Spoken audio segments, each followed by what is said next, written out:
E- ഇനി കൊച്ചു കൂട്ടുകാരുടെ ഒരു കൗതുക വിശേഷം കാണാം. കച്ചവടക്കാരും ഡോക്ടറും ഒക്കെയായി എത്തിയത് കൊച്ചുകുട്ടികൾ. കായംകുളം SN ഇന്റർനാഷണൽ സ്കൂളിലെ ആനുവൽ എക്സിബിഷനാണ് വേദി. ഡോക്ടർമാർ, നഴ്സുമാർ, അധ്യാപകർ, വ്യാപാരികൾ അങ്ങനെ സമൂഹത്തിന്റെ വിവിധ തുറകളിൽ സേവനമനുഷ്ഠിക്കുന്നവരായി വിദ്യാർത്ഥികൾ. Kayamkulam SN international model school ഒരുക്കിയ സ്പാർക്കിൾസ് 2K25 ആനുവൽ എക്സിബിഷനിലെ കാഴ്ചയാണിത്. ഡോക്ടറായി വേഷമണിഞ്ഞിരുന്ന കുട്ടികളുടെ മുന്നിൽ രോഗികളായും കച്ചവടക്കാരായ വിദ്യാർത്ഥികൾക്ക് മുന്നിൽ സാധനങ്ങൾ വാങ്ങുന്ന ഉപഭോക്താക്കളായും അധ്യാപകരെത്തിയത് വേറിട്ട അനുഭവമായി. കൂടാതെ ശാസ്ത്രബോധം കുട്ടികളിൽ വളർത്തുക എന്ന ലക്ഷ്യത്തോടെ വിവിധ പ്രവർത്തനങ്ങളും ഗണിത മേഖലയുമായി ബന്ധിപ്പിച്ചുള്ള പ്രദർശനങ്ങളും ഉണ്ടായിരുന്നു.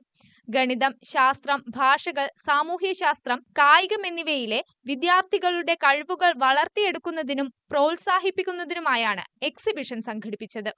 ഇതിൽ നമ്മുടെ ടീച്ചേഴ്സും കുട്ടികളും കുറച്ച് നാളുകളായിട്ട് ഇതിനു വേണ്ടിയിട്ട് നല്ല രീതിയിൽ എഫേർട്ട് എടുത്ത് ഓർഗനൈസ് ചെയ്തിട്ടുള്ള ഒരു പ്രോഗ്രാമാണ്.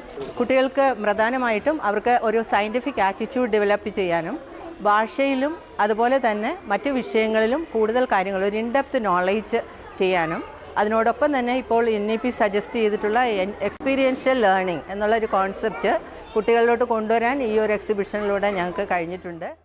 LKG മുതൽ 10ാം ക്ലാസ് വരെയുള്ള വിദ്യാർത്ഥികൾ തയ്യാറാക്കിയ പ്രൊജക്ടുകളുടെ പ്രദർശനം, ഗ്രാമക്കാഴ്ചകളുടെ പ്രദർശനം, ഗ്രാമച്ചന്ത, നെയ്ത്തുകാർ, പച്ചക്കറി മത്സ്യ കച്ചവടക്കാർ, മൺപാത്ര കച്ചവടക്കാർ, കളിപ്പാട്ട കച്ചവടക്കാർ തുടങ്ങിയവരായി വേഷമിട്ടിരുന്ന കൊച്ചുകുട്ടികൾ കൗതുക കാഴ്ചയായി.